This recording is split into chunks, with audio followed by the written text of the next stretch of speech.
Many people ask me about my spiritual journey and if I've always had the ability to connect with spirit. So, we're going to take a look at that and explore my spiritual journey and how I became a spiritual medium. So, stay tuned for today's show.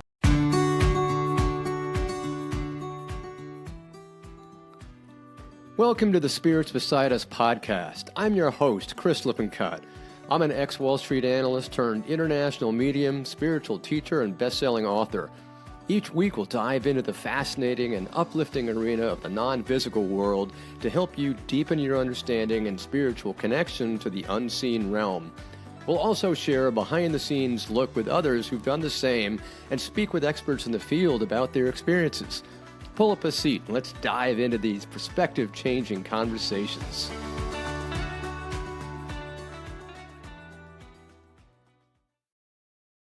Well, in today's show, we're going to be taking a look at my spiritual journey and how I ultimately was able to connect with spirit.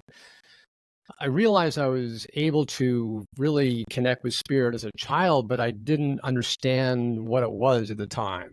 It wasn't until I was an adult that I finally began to develop the abilities that were already there. You see, I didn't really go looking for a spirit. They basically recruited me.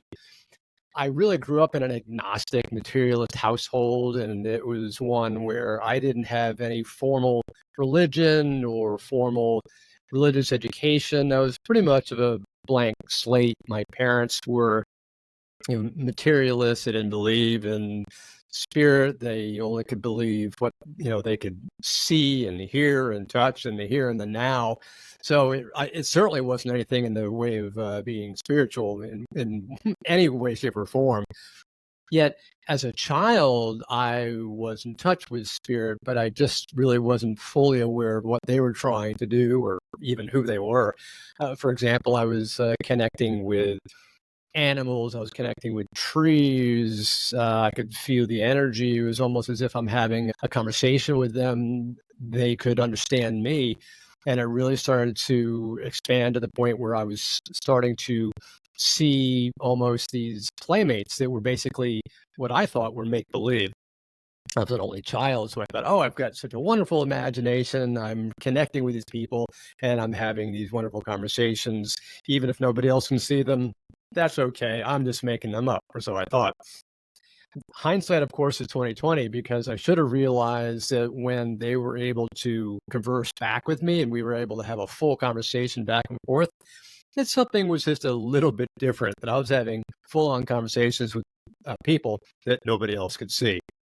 And I was clearly hyperactive. I was always reacting to energy.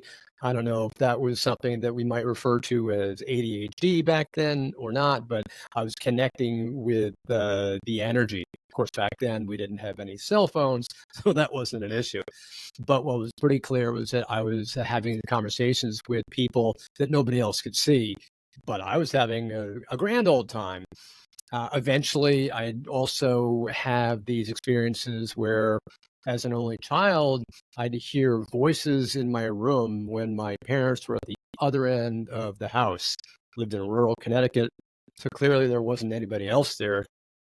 But I'd feel these people in my room. I'd hear their voices. Sometimes I would feel a hand on my back as I lay in bed trying to go to sleep at night. And I just pull the covers over my head saying, go away, go away, go away. Because I thought they were monsters. I thought they were monsters coming out of my closet to take me away back to their lair. Because I thought, oh no, this is something from either, ghost stories that you hear at camp or, horror movies that probably I should not have been watching as a child.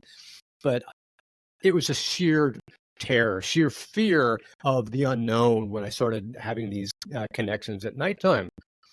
And it just kept on happening. And at some point, I would be having these energy blankets, these effervescent bubble-like champagne bubble effervescent blankets, these energy blankets wrapping around me. And I didn't know what it was. I was convinced that it was something bad. It was something abnormal. And I thought whatever was abnormal was bad, of course.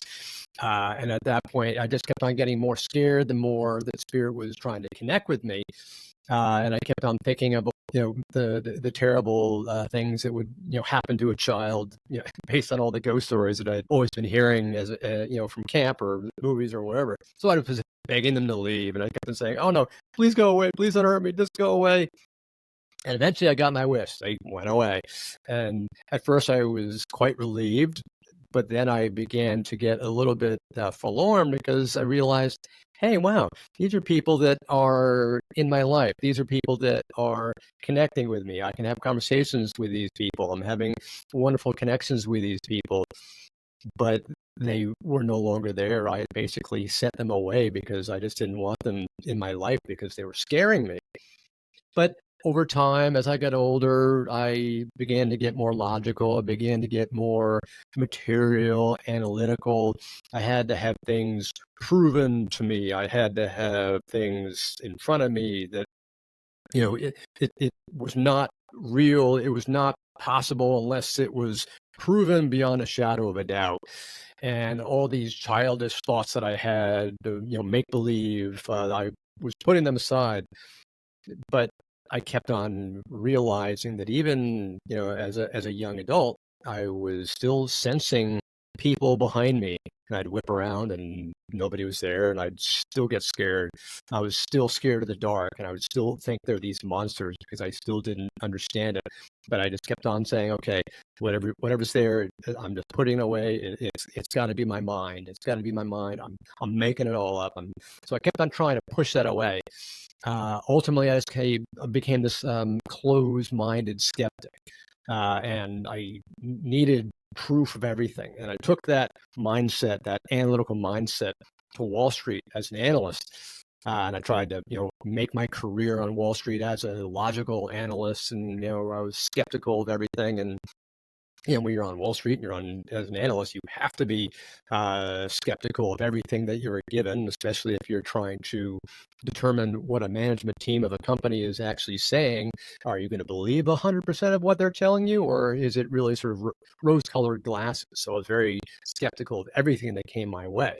But things began to really change. I mean, while I was on Wall Street, obviously that's the the furthest thing from the spiritual mindset as you can probably get.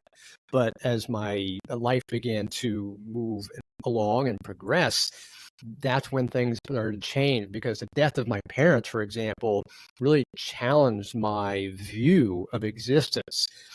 Before then, I never had really thought about death or anything about that because there's no reason to. Yet my father died when I was 18, and that totally introduced me to the concept of physical death, which I had never encountered before. It totally shook me up, opened my thoughts to a whole new avenue. Where am I going with this? What does it mean? What does death mean? What is death? What's beyond life? Is there such a thing as anything beyond life? And so these were ideas that were suddenly forced in front of me, and I began to explore them, but still there was a lot of confusion. I actually saw my father in several incredibly vivid dreams, but I didn't understand it. I was still confused. It didn't make any sense to me because I was still in that mindset of has to be proven. This is all very logical. It doesn't make any sense. And then my mother died when I was in my early 30s, and that totally shook up my world. My world crumbled. My reality was completely shattered. Everything was flipped upside down.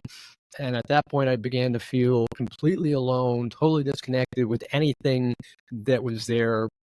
Life was had a giant question mark in it. All of a sudden, there was a gaping hole, and I didn't know what to do with it. It really kind of forced me to fully examine the whole concept and meaning of life and death. It made me look at it head on and explore the meaning of life and death, and really forced me to look at perhaps there was life after death, maybe there wasn't, but it forced me to sort of start doing this exploration. And so I began voraciously reading all about life and death and life after death, and is there life after death? And what started happening was there was this amazing list of books that started appearing in front of me. It was like almost like a giant summer reading list started appearing before me, and these titles would mysteriously come to my awareness. Oh, I've got to read that. I've got to read that. I've got to read this one. Oh my gosh, look at that. And I just began voraciously devouring all of these books, all of this information that started coming out of the woodwork that was never there before. And kind of looking back, it's pretty obvious that Spirit was basically dropping all these titles in front of me, kind of like they were breadcrumbs for me to follow. And clearly I was following them just absolutely. They were leading me by the nose, totally. And I just kept on understanding and opening and beginning to become more aware. But still, I was in this dichotomy of I'm in the here and the now, but what's beyond the here and the now? And so a lot of confusion, a lot of misinformation at one point, and I really didn't know what to do. And so I'm still back on Wall Street and still in my analyst job, and I'm getting really stressed out trying to understand how do I balance these two lives? What can I do? I'm completely upside down in one life. My work life is moving forward, so I'm getting really stressed out, totally hung up, and I'm trying to understand what do I do. And as I get more and more uncomfortable and more stressed out, I'm starting to take it out on my family. So I urgently start looking for ways to relax. And as I do that, I begin to uncover different ways. And one of the ways I uncovered was meditation. But I was still very skeptical of meditation. Remember, I'm in that skeptical mindset because I started thinking to myself, wait a second, a meditation? Isn't that for somebody, if the meditation's only for people who are up in the Himalayas or the Hindu Kush somewhere, and you've got to be not in contact with anybody, and it's only for some gurus and special people. And I started looking and finding all these different tracks and videos that at the time I wasn't really sure I was comfortable with. But then all of a sudden I ran across this one audio track of a meditation that really got me. It really hooked me. I really enjoyed it. Didn't have any agenda. It was really calming. It was really relaxing. I really found it to be so wonderful. And I really liked it. And I began to sit with this meditation almost every day for about 15 minutes before I went to work. And I began to get so addicted to this meditation, so hooked on this meditation, I would meditate every single day. And I didn't really realize what was happening, but I just kept on meditating every day for about 12 months. And suddenly at the end of that 12-month period is when I had my spiritual awakening. And that spiritual awakening was perhaps the biggest thing that had ever happened to me at that time, and still is one of the biggest things that I credit to my understanding what spirit really is today. My spiritual awakening was when I was in my man cave. Every guy has to have his man cave, right? I think it was a Saturday morning. I'm in my armchair. I'm meditating for about 30 minutes. I'm deep into my meditation. And I'm like, oh, this is beautiful, getting deeper and deeper and deeper, more and more relaxed, down, down, down, down, down. All of a sudden, I see in my mind's eye these four spirit people in front of me, two in my left, two in my right. And somehow I recognize them. I don't know why I recognize them. I didn't know who they were, but I felt like I knew them somehow. And there was one person all the way on the right-hand side who was far bigger and felt far more powerful and energetic than the others. And I started feeling like there was a rapport between us. And the next thing I know, he's shooting a literal beam of energy right through my chest, out through my back, which totally shocked me because suddenly I realized, wow, I'm not dreaming. I'm wide awake and I can feel this physically, which totally shook me. And after that happened, I started having this out of body experience. And I started feeling like I'm getting immediately taken away to a place that I can only liken to perhaps this beautiful outer space type of area. And I remember thinking, this is beautiful, this is wonderful. And at that point, as I'm connecting with this essence, as I'm feeling this beautiful love that's all around me, I feel an incredible unconditional love and a unity consciousness. I began to understand that the totality of everything was actually one. I began to become aware of unity and realize that the duality that we live in the physical was actually an illusion. I became aware that we were all connected as one because I felt like I was a thread in a tapestry and that we were all connected. And this tapestry went on forever. It had no end. There was no beginning. There was no ending. It just went on ad infinitum.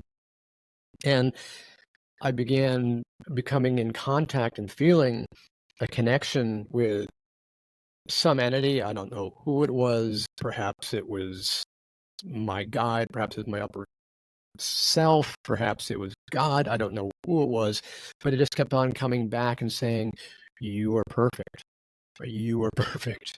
And I remember thinking, there's no way I'm perfect. There's absolutely no way. You don't know what I've done in life. I can't be perfect. That's not right. But it just kept on coming. You're perfect. You're perfect. And the feeling of unconditional love was so powerful.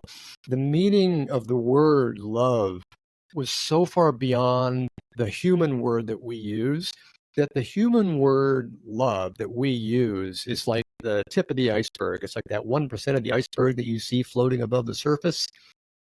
This unconditional love that I was experiencing was the other 99% below the waterline that I had never experienced before. It was so far beyond my comprehension and understanding.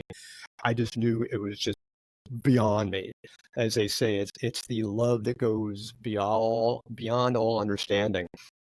And at that point, I was just completely hooked. I was there, and it was the understanding of duality and separation, that illusion, and the coming together of the unity and the unconditional love that was completely surrounding me, and the awareness that it was telling me I was somehow perfect.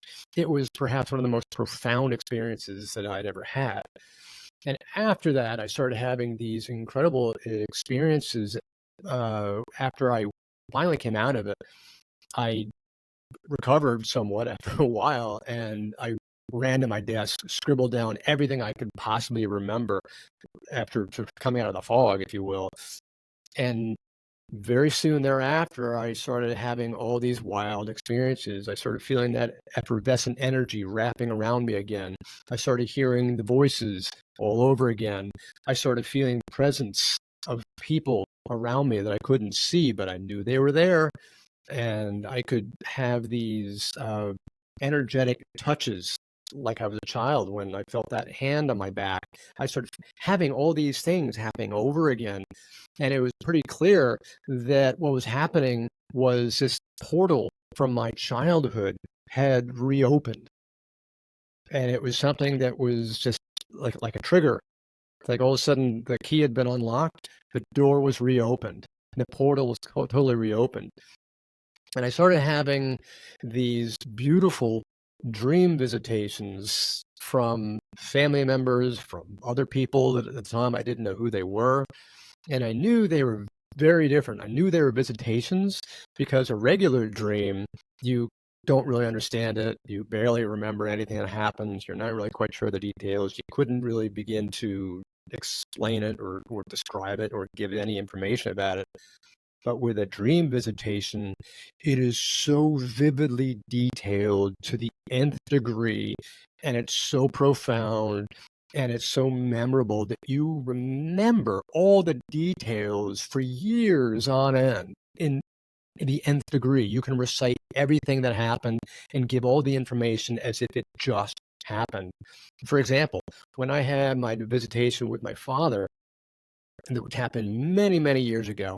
To this day, I can remember the smell of his bathrobe. I can remember every word of our conversation. I can remember exactly where we were. I can remember everything that happened in that visitation.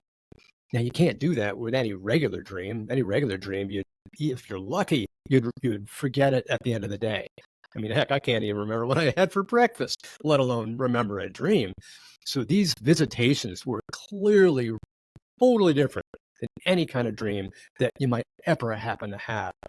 So I knew that the portal from my childhood had reopened, and I began to understand that I had to learn what was happening. And I had to understand and grapple with the magnitude of this connection that I was starting to have as an adult with spirit. Because remember, spirit basically was recruiting me. It wasn't me looking for spirit. They came very patiently and they came back and they said, we're connecting with you now. Now that you have the experience and the understanding, we're connecting with you now.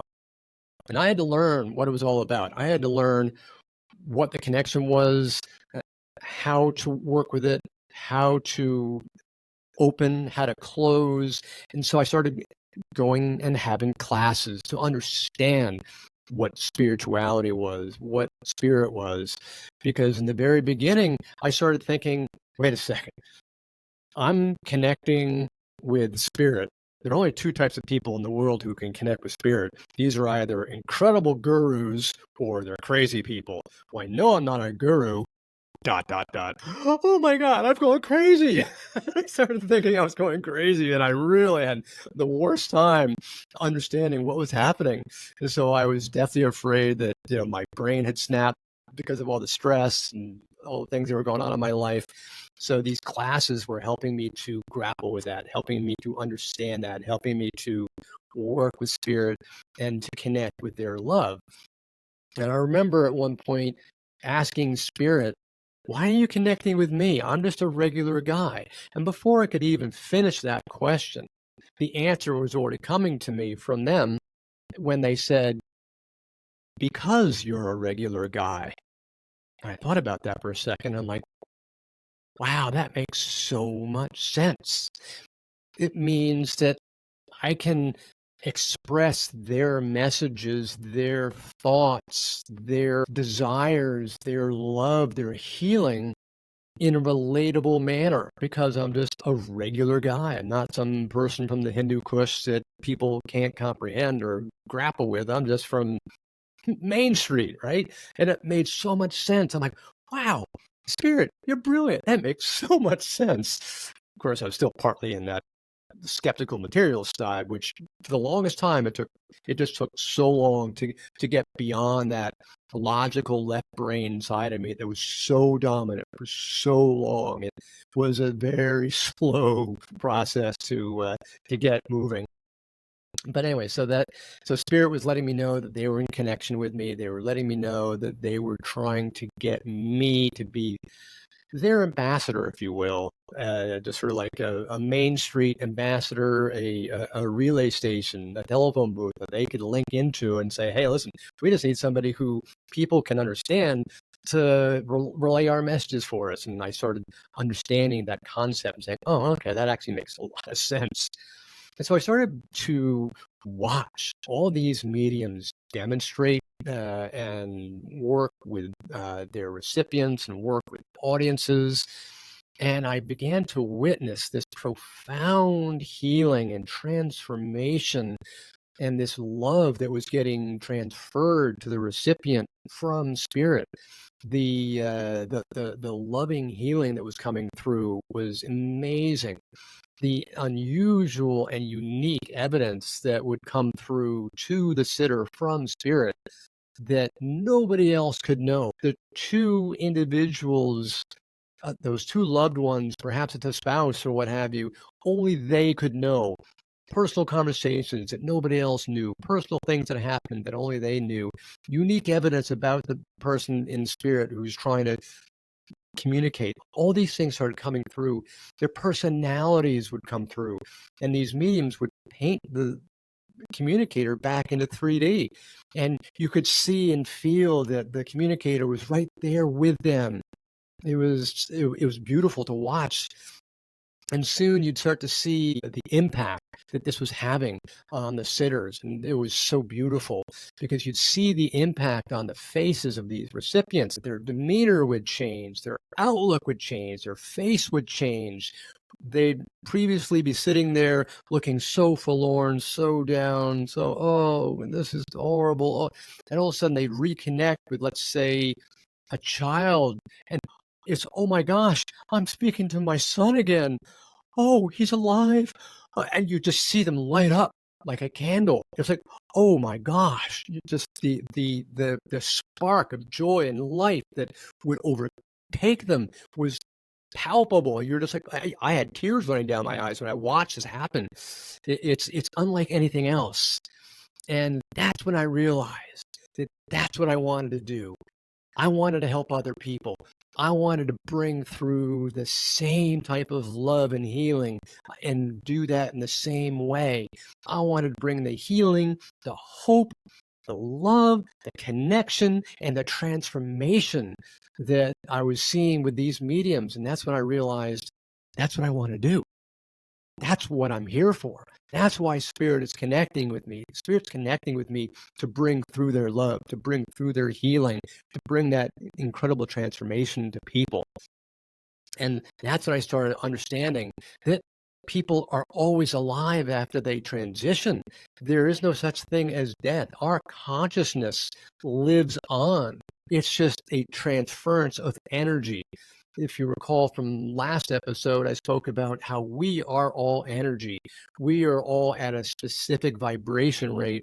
And like the butterfly, we just transform our energy to a different state, and matter changes from one state to another. And that's all we're doing in this being. We understand ourselves as physical humans on Earth. During transition, the energy shifts and we transition to a higher vibration energy so that that energy becomes non-physical. Just because we can't see that doesn't mean it's not existent. All the evidence that's coming through from the communicators are showing that they are completely alive. And it's that understanding that we live on after that word, quote unquote, death. And what's beautiful is that, now that I'm a medium, I've been so honored and so blessed by Spirit to watch how Spirit's bringing through that love and bringing through that healing. I'll see parents connect with their lost children. I'll see spouses reunite with each other and communicate with each other again. And the bond of love is so powerful. It's like, oh my gosh. And sometimes we'll be together in a reading and the emotion, it's just so beautiful. Sometimes I'll see the children connecting with their lost parents, and that is so beautiful. It's these family reunions that are so powerful and so palpable and so beautiful, and it's incredible. And that's really what's so amazing, is to know that Spirit lives on. And that's why I became a medium, to bring through the healing, to bring through the love, and to let everybody know that we live on beyond the transition people refer to as the death of the physical body. So I hope this was something that really gives you a perspective as to my spiritual journey, why I became a medium, and a better understanding that we live on beyond the point of transition that we refer to as death. So this episode was all about that, and I hope you enjoyed that. You can certainly get a lot of detail, greater notes on my page, spiritsbesideus.com. You can take a look at some of the detail in the show notes. So go there for the show notes and more detail and references about that. And stay tuned for next week's episode, because next week we're going to be talking all about what the spirit world is really like. We'll go into detail about the structure, how people move on between different levels, what the transition process is like as we go through that, as people experience that, because spirits come through in a lot of detail, both in automatic writings as well as in many different readings. They've detailed what that transition is like. So we'll talk about everything within the spirit world, what the transition process is like, and how people are moving through the levels. Also, I'd love to hear from you what topics you'd like to hear about, what kind of questions that you have that we can talk about in future episodes of the show. So with that, by all means, reach out to me at spiritsbesideus.com. You can certainly see that on the website. And for now, this is Chris signing off, sending you love and light, and I will see you in the next episode. Bye for now. I hope you enjoyed this episode of Spirits Beside Us. Make sure you head over to the show notes for all the links and information on this week's episode. You can check it out at spiritsbesideus.com. If you love this episode as much as I did, head over to rate and subscribe so you never miss an episode. Also, if you're looking for a community of spiritual seekers like yourself, make sure you join my Facebook page, Spirits Beside Us Podcast on Facebook. This is Chris signing off, sending you love and light. I can't wait to connect with you again on Wednesday.